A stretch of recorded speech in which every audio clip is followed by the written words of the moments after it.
Assistant Director in charge of the FBI's New York office. Jane, welcome to One Police Plaza, and thank you for everything that you do for this country.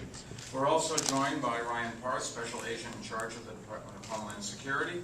And tonight, federal authorities, as you know, have announced that they've received credible information that terrorists may be plotting an attack in the coming days.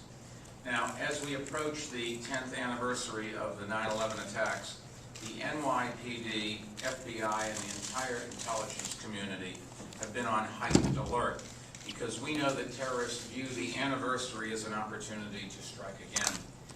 Now, the threat at this moment has not been corroborated. I want to stress that. It is credible, but it has not been corroborated. But we do live in a world where we must take these threats seriously, and we certainly will. The NYPD is deploying additional resources around the city and taking other steps to keep our city safe, some of which you may notice and some of which you will not notice. But there is no reason for any of the rest of us to change anything in our daily routines. We have the best police department in the world. Over the past decade, they have helped thwart more than a dozen potential attacks. Here's what you got to do. If you see something, say something, and that has always been true. And over the next few days, we should all keep our eyes wide open. The best thing that we can do to fight terror is to refuse to be intimidated by it. For 10 years, we have not allowed terrorists to intimidate us. We have lived our lives without fear, and we will continue to do so. So go about your business as you normally would, but just be vigilant. If you see something potentially suspicious, call 311. And if you see something that you think is potentially dangerous, call 911.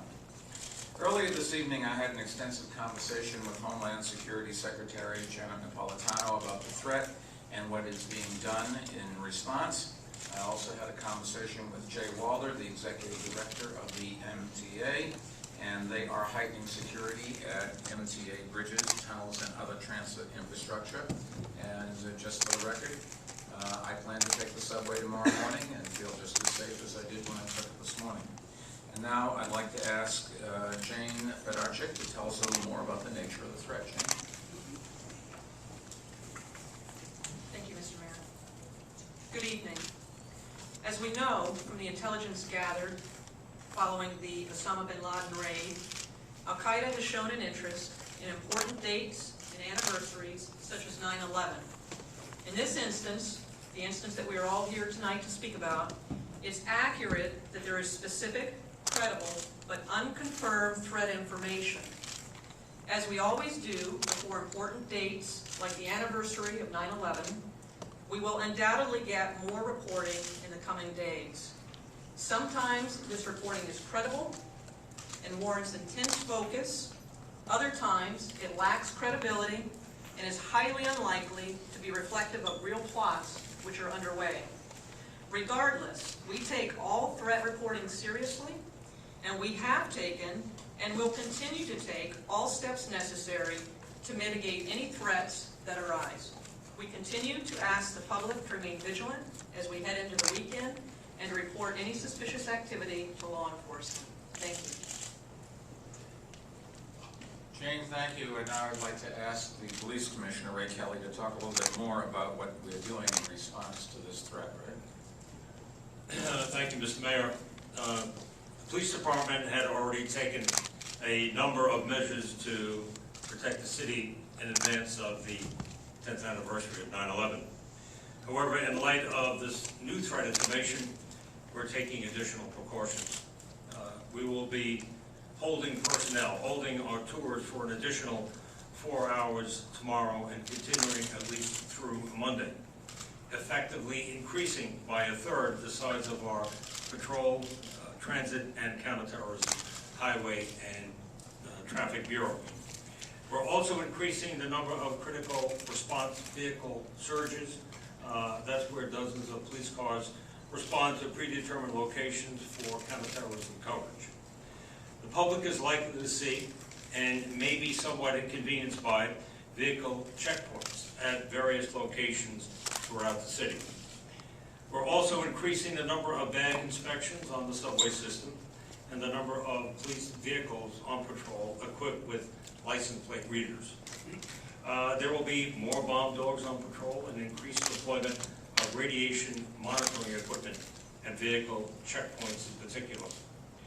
There will be increased focus on tunnels and bridges and infrastructure in general, as well as landmark locations, houses of worship, and government buildings.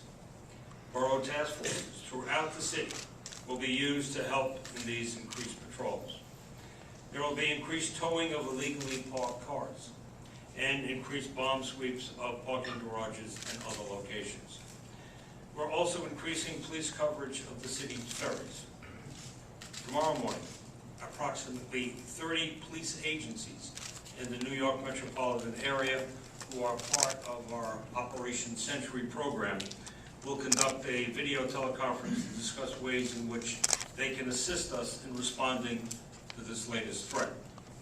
Detectives from the NYPD Intelligence Division will be responding to what we anticipate will be an increased number of calls to the See Something, Say Something terrorist hotline, which is reached through 311.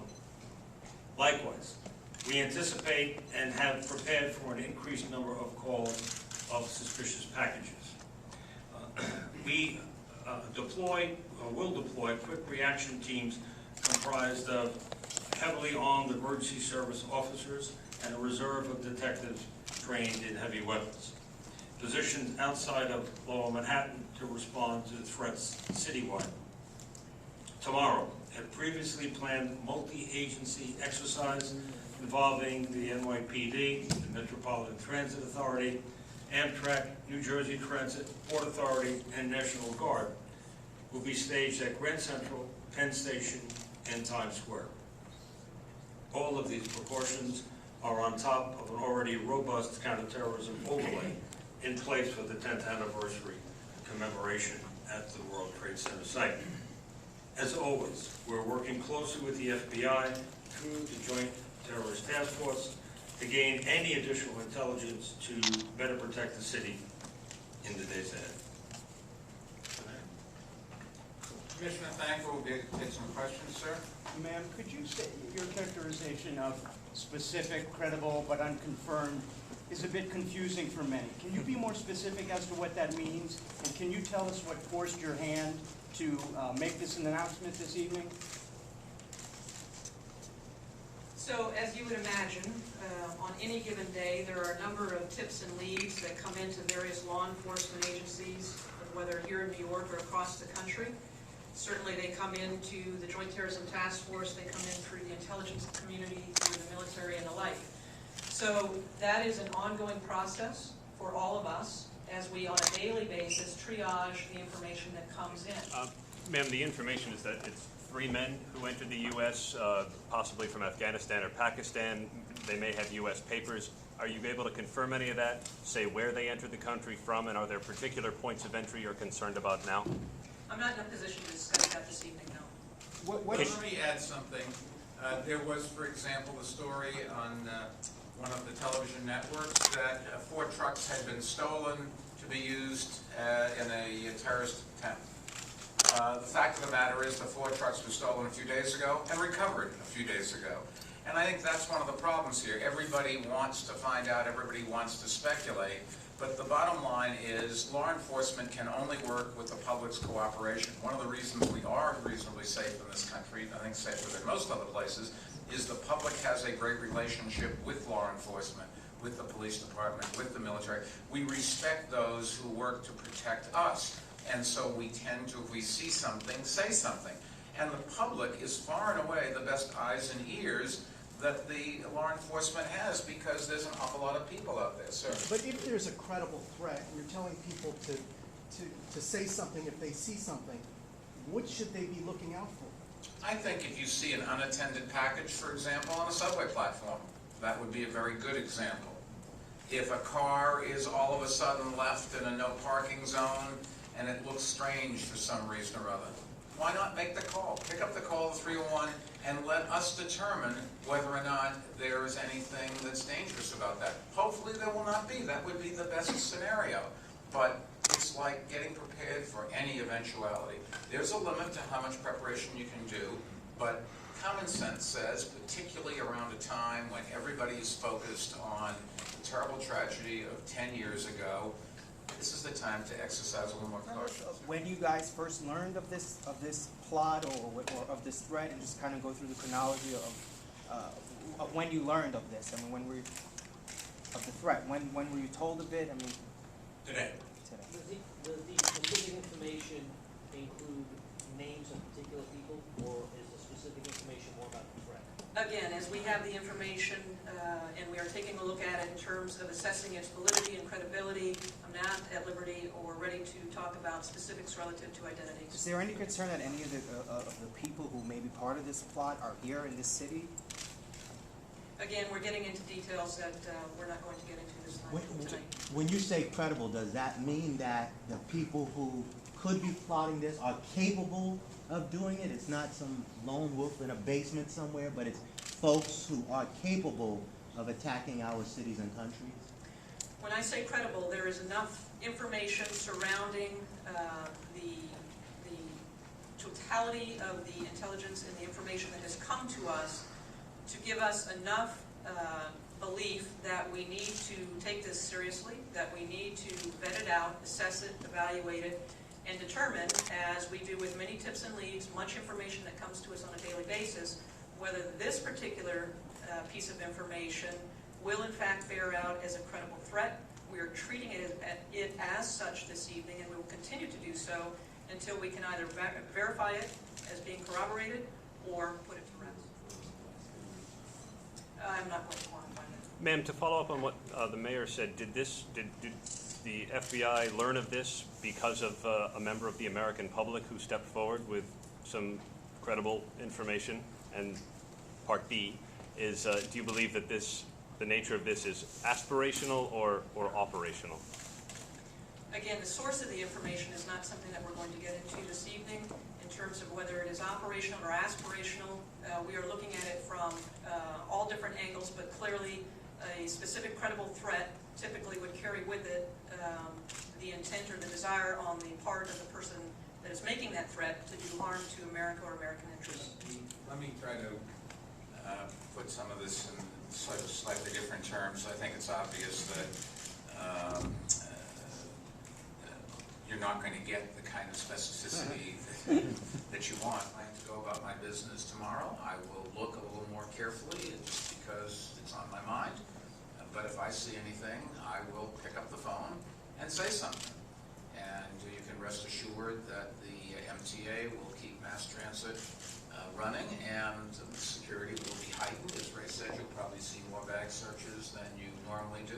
You can rest assured that our bridges and tunnels will you'll probably see a few more uniformed personnel at the ends. But keep in mind, you don't know how many personnel there are in any of these. There are a lot of people you don't see that are out there putting their lives on the line to protect us. Ray, you want to add anything to the protection? You said it all. Your message to anyone who wants to attack our city. We have two things going for us that I think would make that very difficult. One, we have the world's best police department, and that police department today has 1,000 police officers dedicated to intelligence and counterterrorism, and it has, I think, 100 people on the Joint Terrorism Task Force, up from like 10 a number of years ago.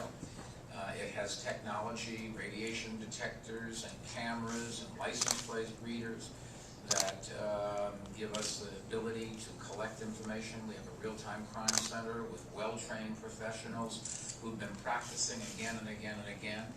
And you're much more likely to not be able to attack us.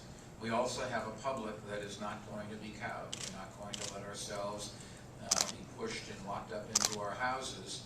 That's exactly what Al-Qaeda wants to do. And if they can do it without deploying assets, but just a few leaks of information, and I don't know what the case is in this, we don't know exactly what's happening here. So be it. We're just not going to fall into that trap.